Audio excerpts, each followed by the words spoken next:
Asian American and Pacific Islander Heritage Month. May is that month. It is also Jewish American Heritage Month as well. And so I think we'll be celebrating that a bit later on in the month.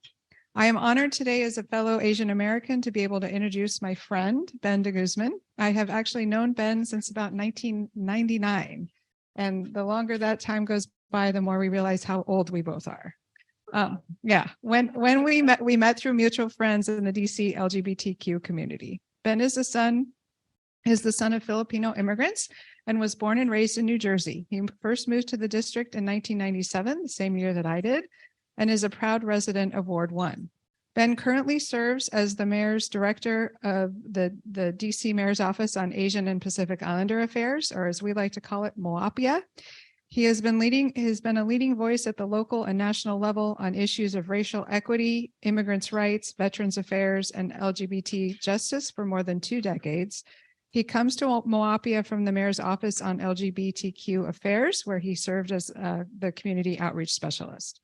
Ben has authored articles and op-eds that have appeared in mainstream and special interest media, anthologies, and academic publications, including the Encyclopedia of Asian American Issues Today. I didn't know there was such a thing.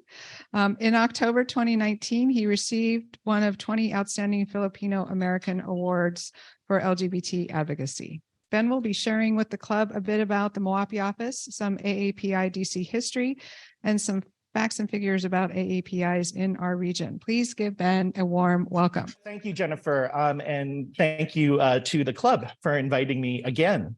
So again, as Jennifer said, I'm Ben de Guzman. I'm proud to serve Mayor Muriel Bowser as the director for her mayor's office on Asian and Pacific Islander Affairs. Our office just turned 35 last year. So we were able to celebrate our 35th anniversary at the Philippine Embassy, which is just up the street, and which is timely because the Philippine president is actually visiting us here in DC. You might remember last week, we also had a visit from another president of some of the constituents that we serve here from the Korean community. The president of Korea was here. Some of you might have heard his karaoke at the White House during their state dinner. And I think so your first lesson about Asian culture is that every Asian culture thinks that they invented karaoke. So I could go on for days about how Filipinos think we invented it, but there you go. So so Asian American and Pacific Islander Heritage Month, just a little bit about the history of it. It goes back to the 70s when folks here in DC, like Senator Spark Matsunaga and Congressman Norm Mineta, worked with President Carter to establish what was then an Asian American Heritage Week, which I think started around May 10. It was the earlier part of the week. And since then, in the 90s, is when we became a full-fledged month. So we've been celebrating it since then. And usually this time of year allows me to get to brag about the Asian American and Pacific Islander community and the impact that we've had on national history and national culture, and how, we were Filipinos were the driving force behind Cesar Chavez and the farmers, the labor movement, the farm workers labor movement, about how Chinese folks like the Lau family in San Francisco helped drive the Supreme Court case that ultimately resulted in things like bilingual education. So there's all sorts of things that I get to brag about in terms of Asian American history. And I will not do so much of that because you can always look at that up, whether it's in the obsolete encyclopedias that are out there or on your internets. I will recommend a book, Asian American Dreams by Helen Zia. It was first published in the year 2000. And so it's really one of the foundational books on Asian American history. And she's such a great writer. So if you want to learn more about kind of the national perspective, I would recommend that book. But what's so great from my perspective, thinking about DC, is that we get to think about the national perspective from a very local level, right? And I don't need to tell you that, but what's interesting for me is thinking about that through an Asian American and Pacific Islander lens, right? Like, what does it mean for folks like Jennifer and myself to be here as Asian Americans in the nation's capital? where we live very local lives. You know, working for the mayor these past 5 years has been a real lesson for me in terms of what really makes this city unique, in terms of its diversity, in terms of the history that it has, but also as a place where national stuff happens, right? So, and especially in this unique moment, as we're winding down from COVID or winding into whatever's next for us, the city is at itself at a crossroads. And I think about the mayor, and I think about the things that we're trying to do in this city in terms of our budget, in terms of our DC comeback, and you know, some of the things that we're really excited about in terms of moving forward. But you know, putting the politics of it aside, what's really most exciting to me is that we're back together in community again. Right. So as we were reminded last year, Jennifer and I had COVID, so we were participating in this virtually. But now that folks are beginning to come back, you're having happy hours. And as a city, we're glad to be able to be part of that move and to be bringing people together again. So just a little bit about DC's Asian American and Pacific Islander community in terms of our history. And one of the things that I think is still missing from our history is that book. You know, I look at the Student's Dictionary and I think about, you know, literature, and there isn't a really good Pan-Asian history about the district yet. Maybe that's my next project after I leave the mayor's administration. But for now, what's really exciting for me is really being to delve into the separate communities that make up the Asian American and Pacific Islander community and see how they've told their histories. This evening, I'm going to Chinatown, which is having its own moment in terms of resilience and challenges, but we're going to have a discussion there with the 1882 Foundation, which has done a really good job of documenting Chinatown's history and the Chinese American community here. As a Filipino American, I'm excited about things like the Filipino walking tours that folks like Erwin Chongsun at Georgetown University have done. And in terms of our Korean American community, my Korean American staffer reminded me of the Korean Grocers Association that, you know, is made up of all of the Korean corner stores, the liquor stores that you see in the city, the little markets that really drive the backbone of DC's small business community, and how they've been a really big supporter of the administration. And one of the first events that I went to when I started working for Mayor Bowser was her attendance of the Korean Grocers Association's Scholarship Gala. And I was like, oh, she's coming to a Korean event. And there we are doing our, you know, it's a Korean culture of, it's essentially a sake bomb, where you have sake and you drop it into a thing of beer and then you drink the whole thing. So our unique culture aside, it's not whiskey, but you know, it's the Korean version of that tradition. But that aside, you know, there's just so many different cultures that make up the Asian American and Pacific Islander community here in DC, and we get to take part in what's so unique about this city. Last week, 2 weeks ago, was Emancipation Day. And I think that also encapsulates what's so unique about DC.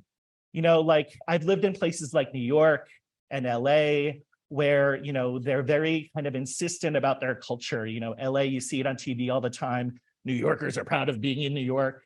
DC, I feel like we're more low-key about it, right? Like there's so much happening here that's really local. You know, we do 2 4th of July parades to be in the nation's capital, and you could do it either in the Marine Barracks in Eastern Market or out in Ward 3 in Palisade Park. And they're just so local. And if you're around and you're not here for like all the fanfare of what's happening at the White House or the Capitol Hill, you know, we welcome you to join us. But if not, you know, we're going to do our thing. So, you know, either come and, you know, have a hot dog, or we'll check you later when you're at the Hill. So, but to me, that's always been what's so great about DC. It's a city that is quintessentially local, but has a national impact. And just some final thoughts about what that means. And because I don't want to take a lot of your time, because I just love talking about this stuff and I could really talk about it forever. But just a couple of final data points for us to think about as we think about the Asian American and Pacific Islander community here in the district. So as a local city, again, I mentioned Chinatown before.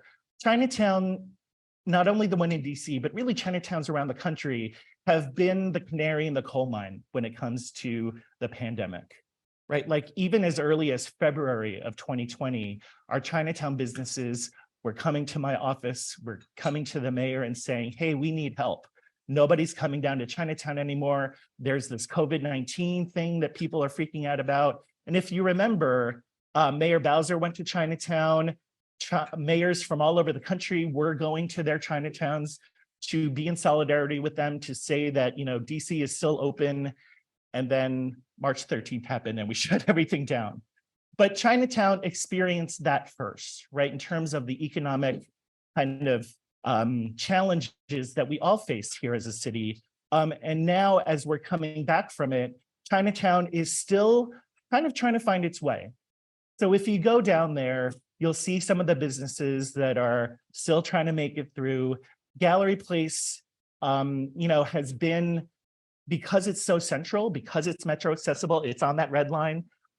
It has become kind of a magnet for people who haven't had enough to do, quite frankly, during the pandemic. So we're working with the mayor, we're working with MPD, we're working with all the government agencies to make sure that Chinatown is as much of DC's comeback as any other place in downtown. The Downtown Business Improvement District has become our best friends. And so for me as a local you know, employee of city government, it's really been interesting to sort of see what it takes to bring a neighborhood back from the challenges that it's facing. So there is that. Another aspect of DC that really is unique here is the work that my office does to make sure that our city government agencies are in compliance with our Language Access Act. If you're not familiar with it, it's about, we just celebrated its 15th anniversary a couple of years ago, but it is one of the most robust ordinances of its kind, dedicated to make sure that city government is able to serve all of its citizens, regardless of their national origin. So if you don't speak English, we are still committed to making sure that you're just as able to access all of the services that we provide as anyone else. So my office has language ability in Chinese, Vietnamese, and Korean. Those are the 3 languages that meet the requirements of that ordinance. So the city recognizes that there are large numbers of that population, of those populations that don't speak English. So my office makes sure that, again, that they're just as able to get their business license renewed, make sure that they're able to get their SNAP card, make sure that they're able to get their driver's license.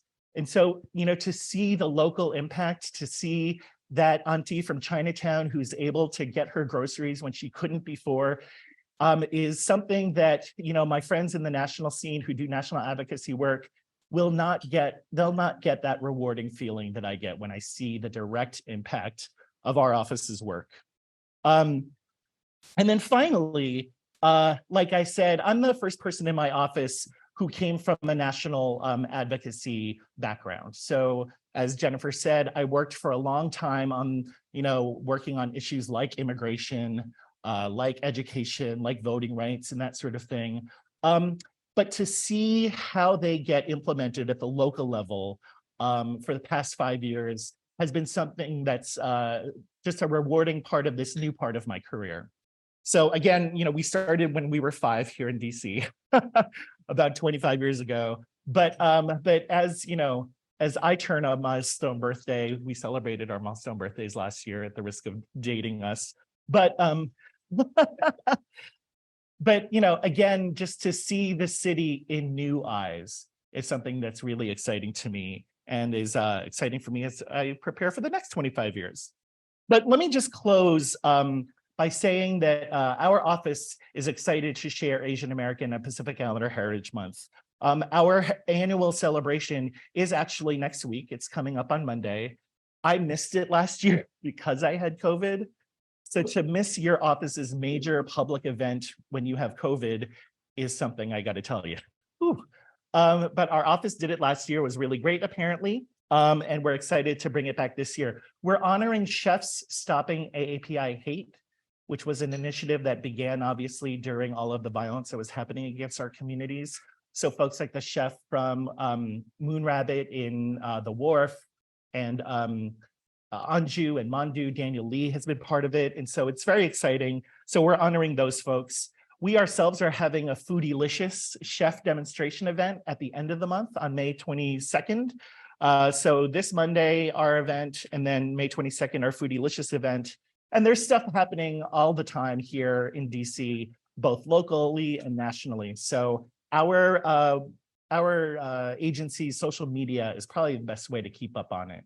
But again, I could go on for days about Asian American and Pacific Islander heritage and culture, but I just wanted to thank you for giving me the opportunity to share some of that with you. And I don't know if there's time for questions or whatever, but I love talking about this stuff and I'm happy to talk about it as long as you'll let me. So thank you.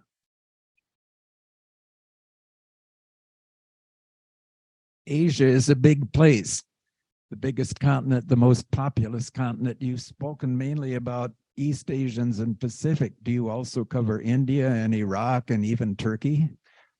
We do, theoretically. I would say a couple of things. One of our former commission members, Jennifer, serves on our commission, Asia Pacific Islander Affairs, as appointed by the mayor. One of our former commissioners was from Uzbekistan. And so she was able to bring Uzbek performers to our Chinatown Community Park Festival. So we've been able to try to expand the definition of what people usually think when they think of the API community. Our new communications officer is actually from Papua New Guinea. And I will say that the Pacific Islander community is an important part of that AAPI umbrella that we don't get to talk about enough. And so, you know, they often complain about not being heard. And so it's actually important to talk about the issues that they bring as well. I always think about when I first moved here in the 90s, my twin brother was stationed in Guam, right, which is a territory of the US. And we kind of soaked in the irony of the fact that neither of us had a voting member of Congress. You know, I mean, obviously, Delegate Eleanor Holmes Norton is great, and Delegate Robert Underwood from Guam is an amazing person. He's probably the smartest man on that island. And Jennifer and my friend Charmaine and I got to work for him. But, you know, Pacific Islanders feel our battle for statehood, for example, in a very real way. You know, so folks from Guam who come here and don't have voting representation, they come here and they still don't have voting representation.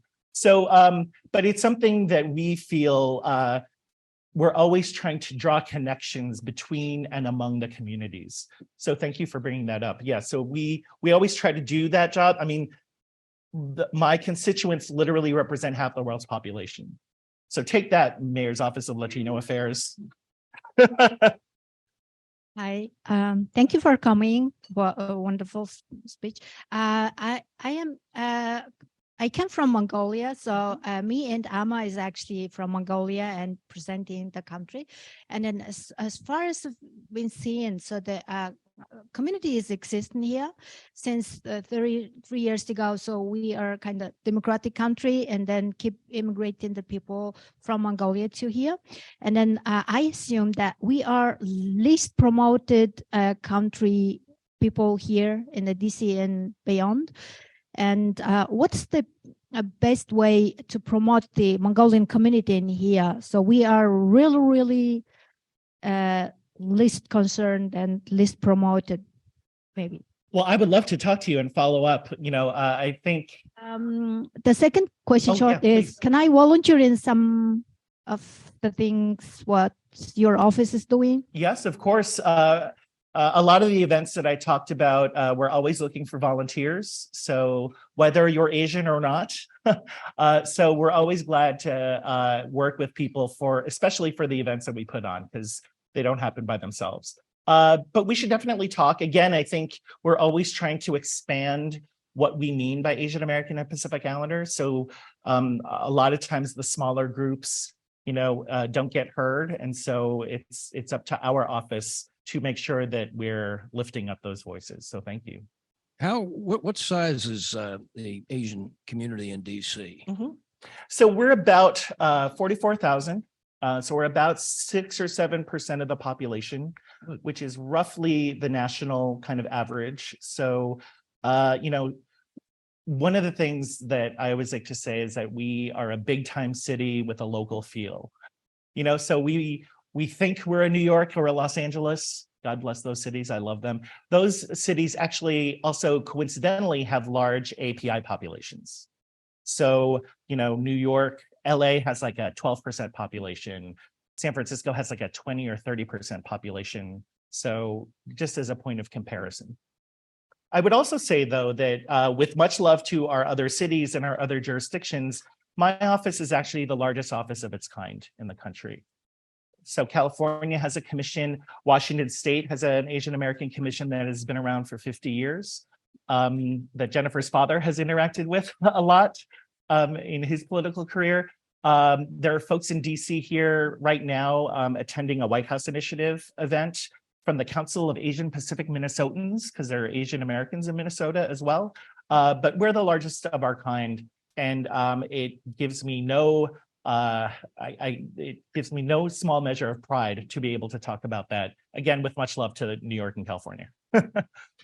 There's a very large Asian community in Fairfax County, Virginia. Does your office advocate for ways for the District of Columbia, state of Maryland, and Virginia to act more regionally? So we recognize the fluid nature of borders here in DC. In fact, our Asian community lives it. A lot of the history of our Chinatown, for example, is now branching out in places like Rockville and Gaithersburg. The Korean community in Annandale is quite large. If you live out there, that might not be a surprise to you. So we recognize the fact that a lot of our communities are not in DC per se.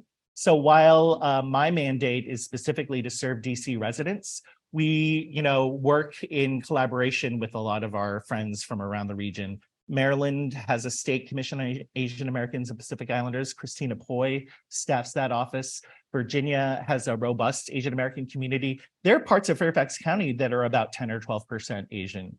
And that's like LA, that's like LA County. So, our Asian community here is nothing to sleep on, which I think some people around the country forget. So, so Virginia also has an Asian American population advisory commission. And so they actually also have a lot of state legislators. We do not have an Asian American on the DC City Council yet, but I just saw Delegate Tran at an event, at this White House event that we came from. And so there's a lot of Asian Americans that are doing really exciting things in Maryland and Virginia. What are the boundaries of the Asian community? So so the question was about the boundaries of the Asian community in DC. So the reality is not, unlike some of these other cities, we obviously have our Chinatown, and the largest population of Asian Americans does reside in Ward 2. But besides Chinatown, and they have, the Wall-Luck House, which is a fixed income senior housing facility that's right in the heart of Chinatown, and a couple of other buildings that also serve that role. But beyond those buildings, the Asian community is pretty spread out across all 8 wards. So there aren't sort of like ethnic enclaves in DC besides Chinatown in the way that there are in other cities. Okay, well, thank you. You could stay up here for a second. Thank you so much for helping us kick off such important month. So you kicked us off very well. So thank you so much. And this will be your second tree getting planted in your honor. But we are very high tech. We have GPS coordinates, so you'll know exactly where your trees will be planted. Oh, I'll have to go find them. Thank you so much. Thank you.